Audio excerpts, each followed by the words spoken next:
Here's how to fix the Steam Cloud Sync error. There are a few things you can try. First, open Steam, click Steam in the top left corner, and select Preferences. Go to the Cloud tab and make sure Enable Steam Cloud Synchronization for applications which support it is turned on. If it was disabled, enable it and restart Steam. If the issue continues, click on Steam, Preferences, and then select Storage.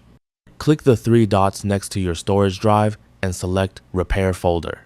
Steam will check and repair the game library, which can resolve sync-related issues. If that still doesn't fix the problem, go to Steam, Preferences, and click on Downloads. Inside, click Clear Download Cache. Steam will sign you out, so you'll need to log back into your account afterward. Once you've signed in again, try launching the game and let Steam sync your saves.